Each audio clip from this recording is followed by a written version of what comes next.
Clarissa Gardamonte, will you marry me? Anak ko si Nancy. Anak ko siya kay Nati. Namimiss ko si Clarissa. Alam ko dapat maghalit ako sa kanya, pero anak ko na siya.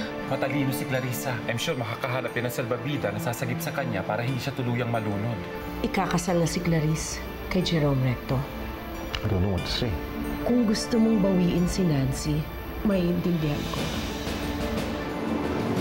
Clarissa?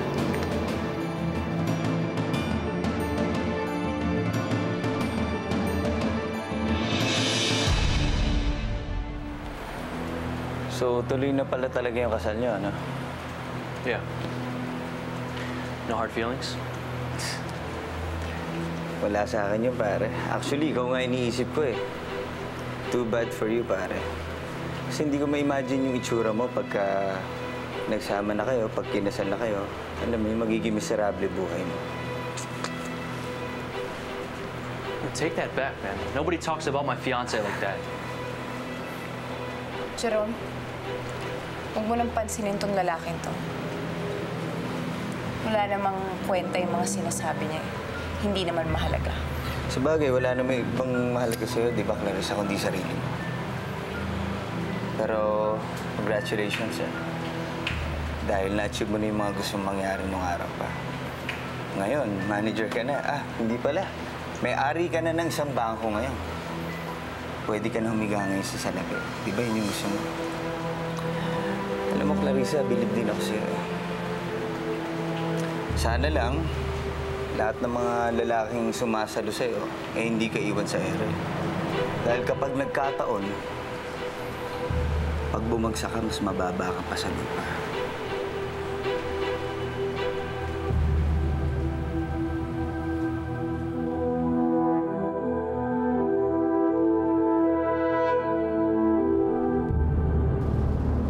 Sir, may pasok na ho sa lab yung DNA test niyo ni Miss Nancy Chavez. At mga ilang araw lang ho, makukuha na natin yung resulta. At huwag kayo mag-alala. Ako na rin ang magdi-deliver sa inyo rito. Okay. Salamat, Dodi. Paano, sir? Mauna na ako. Ma'am. Salamat. Ralph, hindi pa ba sapat yung sulat ni Nati? Bakit kailangan pa natin magpa-DNA testing? Well, hindi para sa akin yung DNA test results, kundi para kay Nancy. Alam mo, galit na galit siya sa atin eh. Hindi basta-basta maniniwala yan sa atin. Kailangan ko ng matibay na ebidensya na ipakita sa kanya. Paano kayo nakakuha ng DNA sample ni Nancy? Nay, paano kung totoo yung sinasabi ni James na meron ho siyang naramdaman dito kanina? Ikaw na nga nagsabi. Paano naman tayong pinasok na magnanakaw nang wala namang kinuha dito sa bahay? Sa tingin ko, naging matatakutin lang siya dahil dun sa nangyari. Bigyan natin siya ng konting panahon. Babalik din niya sa dati. Ang importante naman, di ba, hindi natin siya pinababayaan.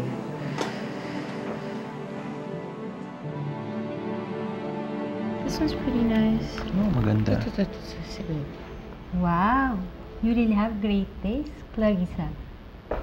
Siyempre, she picked me, di ba? Well, hinihintay ko pa rin ang guest list mo, Clarissa. At ang wedding entourage. At saka, do you have a sister or a best friend to be your maid of honor? You know what? Let's not be traditional about that. Kung gusto mo, at kung kailangan talaga ng maid of honor, edi ikaw na lang. Pwede naman yun, di ba?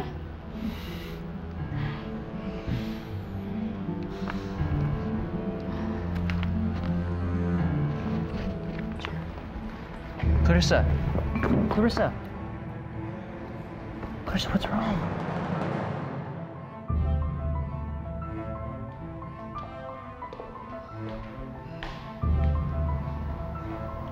Umalis na ba si Ralph? Sa makalawa na pala ang kasal ng pinakamamahal mong ampon mo, may kahanga-hanga talaga tong si Clarissa, no? Kung kani-kanina siya kakabit para patuloy siyang makapagkunwari na parte pa rin siya ng Alte de Sociedad. It's okay. I'm okay. Kaya, hinihintay na tayo ni Eliza. Hindi okay na. Pwede naman akong bumalik bukas eh kung hindi mo pa kaya. Ay, hindi. Nonsense. Alam niyo, mahilo lang siguro ako dahil the past few days, hindi ako masyado nakakatulog. Na-excite kasi ako dun sa darating na kasalan eh. Actually, promise mo ako after this, we'll visit our family doctor, okay? Okay. I promise as long as we just get back to work now. Okay? Sige. Alright. Pwede ba, Nick? Tigilan mo na yan si Clarissa. Wala na tayong pakialam kahit ano pang gawin niya sa buhay niya because she is not part of this family anymore. I'm sorry, Monina. I just can't help myself. Hanggang ngayon, hindi pa rin ako makapaglakad dahil sa ginawa sa akin ng dalawang yon. Oo nga, Nick. Alam ko, pero mas marami pa akong inaalala kaysa sa Clarice na yan. Pwede ba?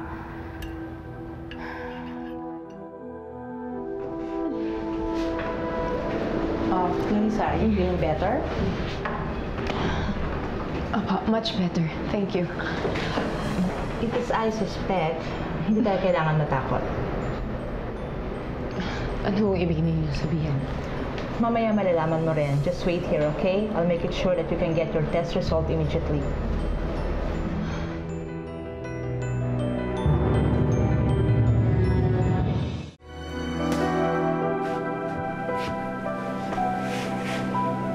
James, araw-araw ka na lang nandito. Gusto mo, tapos naman tayo para makalanghap ka naman ng sariwang hangin. Ayoko. Mahirap pa yun eh. Kailangan pa akong kakain.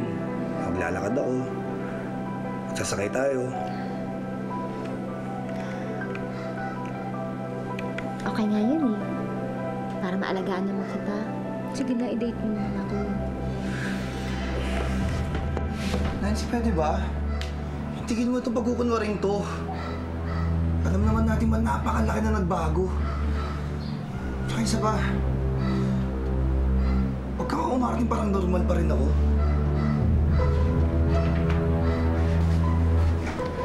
James.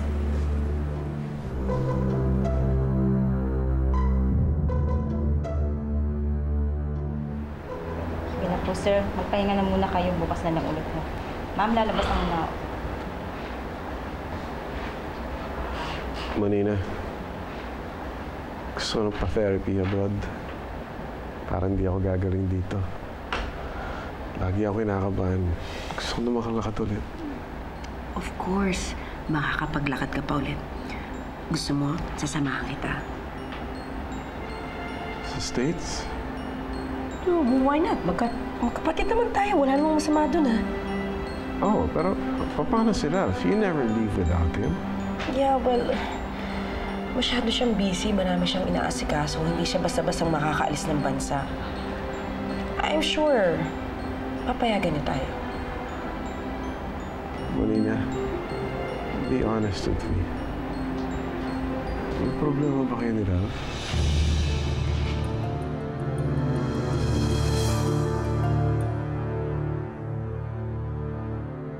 Aminin mo, Maurice, the dress is fabulous. Gawa ko yan. Ewan ko sa'yo, Os. Alam ko naman how much you hate Clarissa. Eh, bakit kinuha mo po siya as your client? Correction, Maurice. I don't hate her. I just don't like her. You know, like ko lang sa kanya yung pera na pinambayad niya sa wedding dress. Ay, nako, Maurice. Kailangan pa ba kitang lecturean na this is business? You should know this. Whatever. Sino na naman yung pinag-uusapan niyo? Eto kasing si Os eh. Napaka-ipokrita. Ay, nako. I was just showing Maurice this.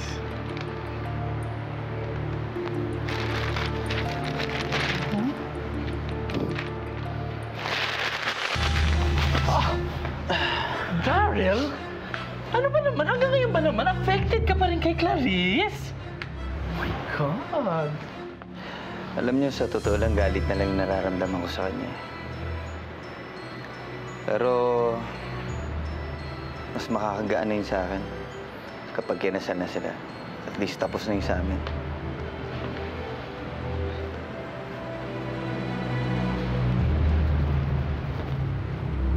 Maurice, babantayan mo yung pamangkin mo at baka lumunok yan ng bala.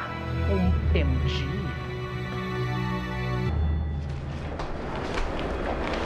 As I expected, hindi lang ikaw ang magmamarsya sa kasal mo. Sorry, Doc.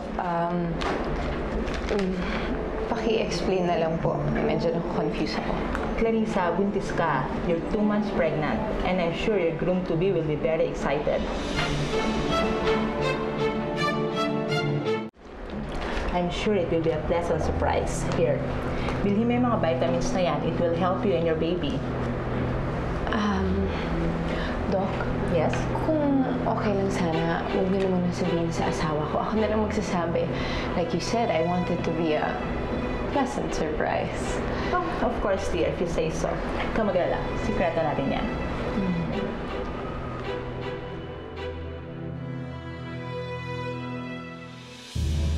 Hindi ako nagkukunwaring walang nagbago.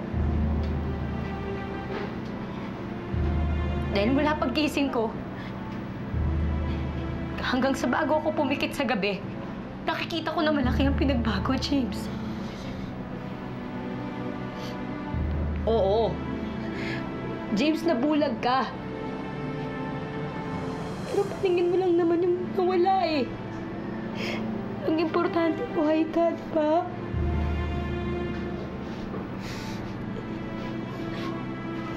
Nancy, ako yung hindi mo naintindihan. Hindi mo naintindihan ang takot na nararamdaman ko. Araw-araw natatakot ako na baka balikan nila ako. Naiintindihan mo ba yun, Nancy?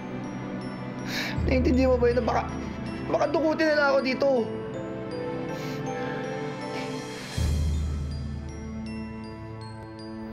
Wala kaming problema, pero meron kaming malaking pinoproblema. Ano yun? Baka makatulong ako. No offense, Nick, but I doubt it.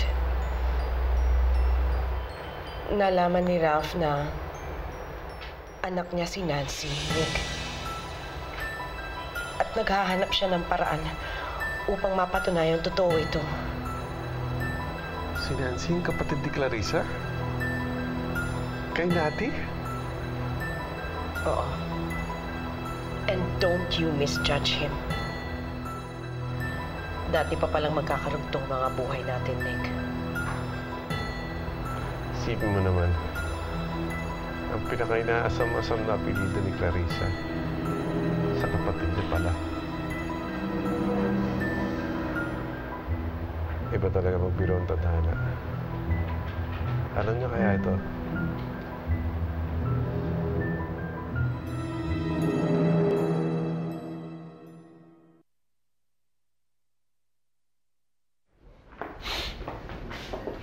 Mabango dito.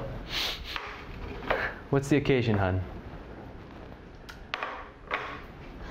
Wala lang. Gusto lang kita ipagluto.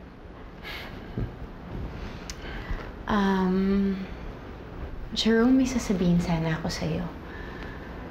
Sana maintindihan mo kung ano man yung sasabihin ko sa'yo. And I will respect whatever decision you make.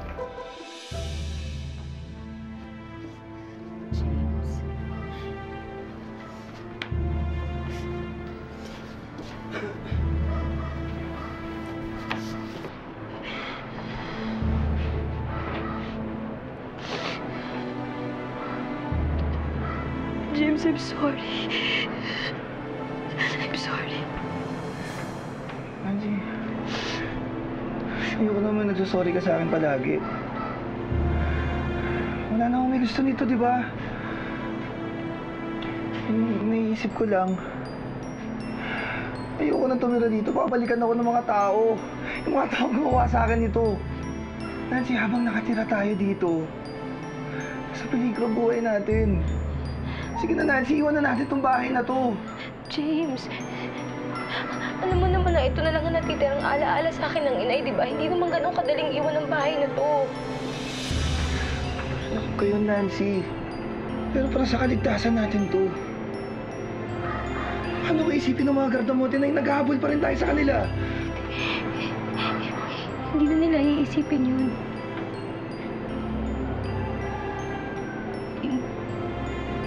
Kagurong lang naman ang kaso ang hiningi sa akin ni Clarice. Sino? Si Clarice nagutos ito?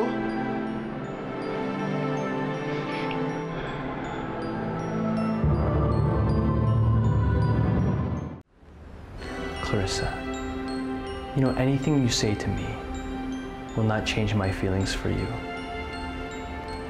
By the way, I think I have something for you.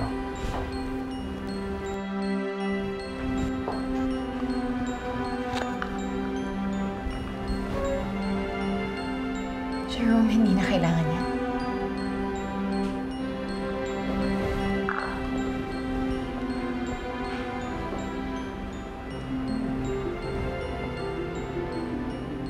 Clarissa, I want to.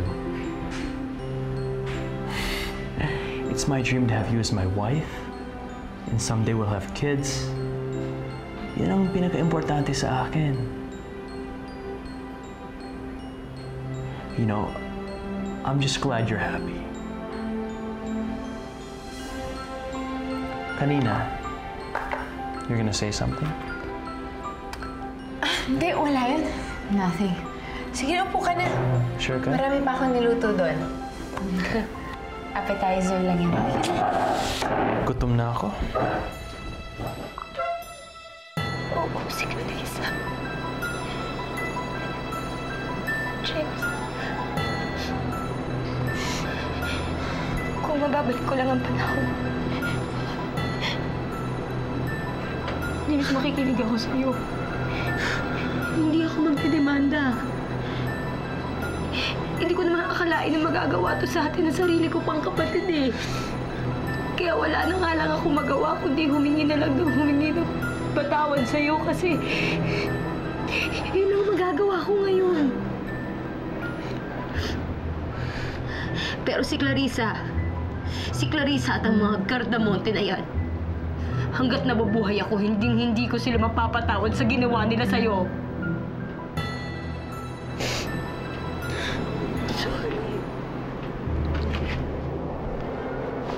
I'm so sorry, Jay.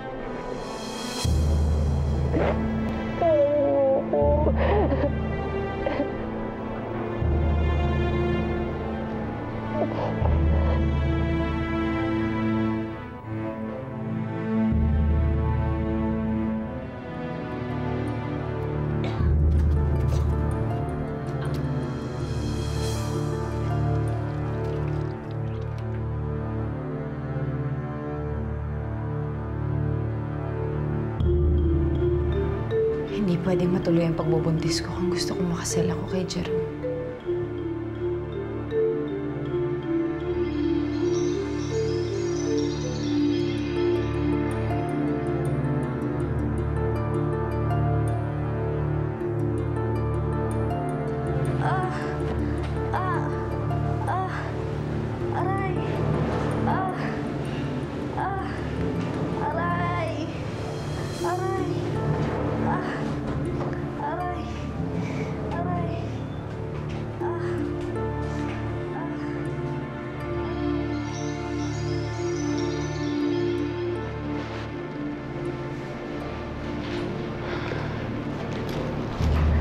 Buti ka pa, ate.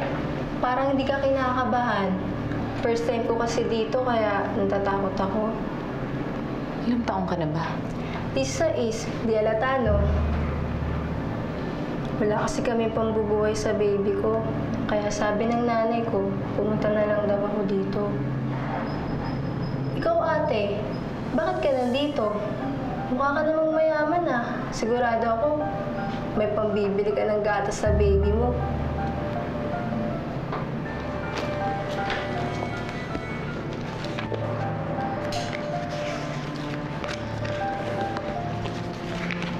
Kunin mo yan. Makakatulong yan sa'yo. Miss, ikaw na ang susunod. Huwag na lang, ate. Maraming salamat na lang.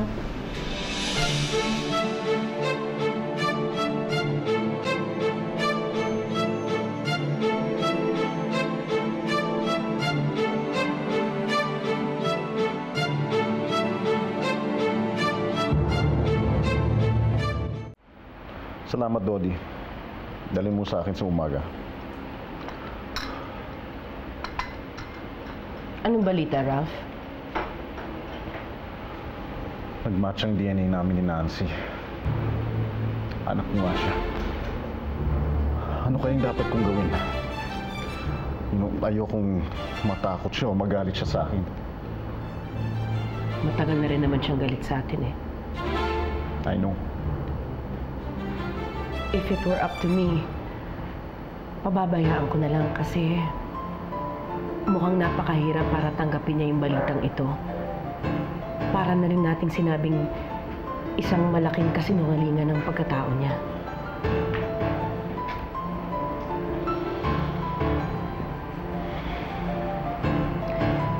Pero kilala kita. Hindi ka titigil hanggat hindi mo nagagawa kung ano ang sa tingin mo ang tama.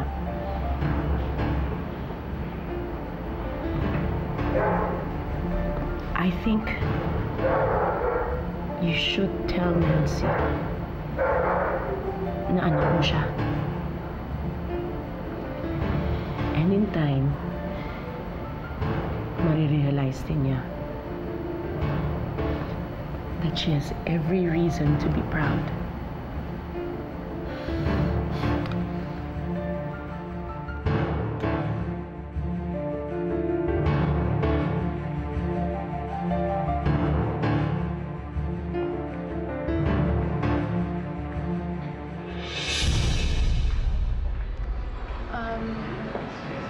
So, muna na ako. Siguro, ngayong gabi, kung okay lang sana, gusto ko munang mag-isa. Para din makapag-prepare ako for tomorrow. I hope that's okay. Sure ka? Well, you go ahead, pero bukas, we'll be together, okay? So rest muna, and then promise me tomorrow you won't forget. Okay? How can I forget? Just you and me.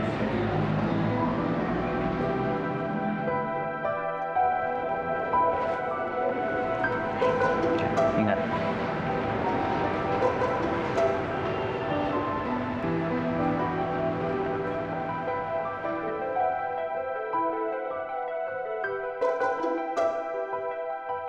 Pumunta ka na sa harap, lalabas na kami. Oo nga eh! Ano ba? Sige na. Sige na!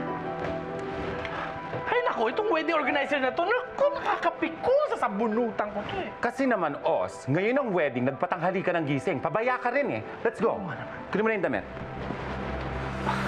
Saan lakad niyo? Ano yun? Daryl? Hello, ngayon ang kasal ni Clarice. Don't tell me di mo alam. Daryl, we have to go. Stay here, okay? Sige. Let's go. Okay. Oh, almost forgot. My God. Come on. Coming, wait.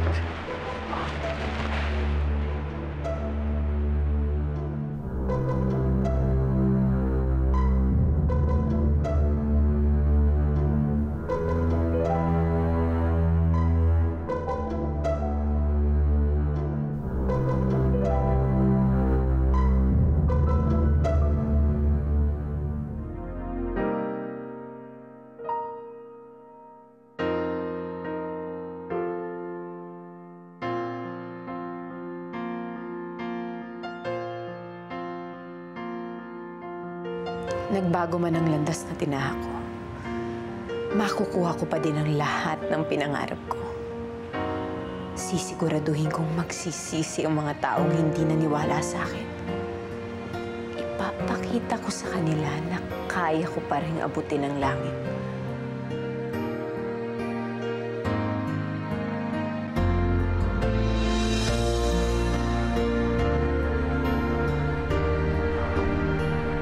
Nancy?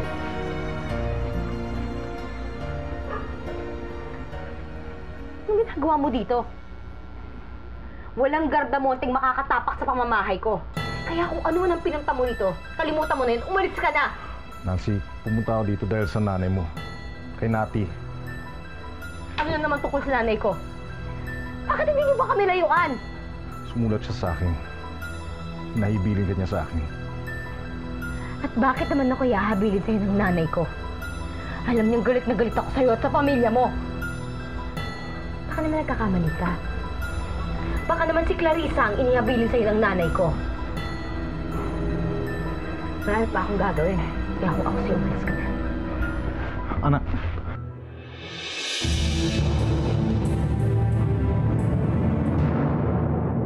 Ikinalulungkot kong sabihin na hindi makakarating ang groom.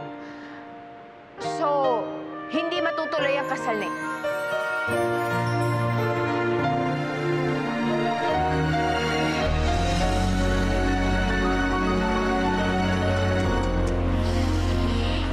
Saan ba nagkamali? Masaya ka na, Daryl?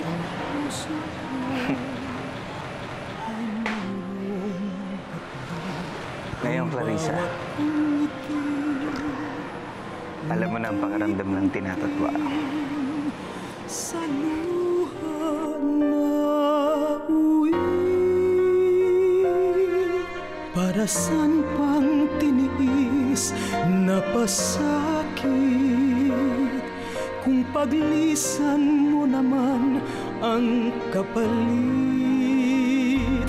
Kaya kong abutin ang langit, gagawin ko ang lahat hanggang sa makamit ang pag-ibig mong pinakamimithi.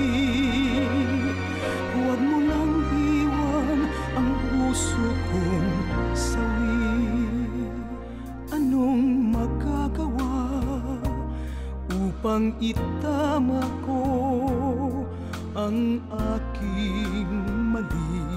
Ngayon nagsisisid, nagdarasal,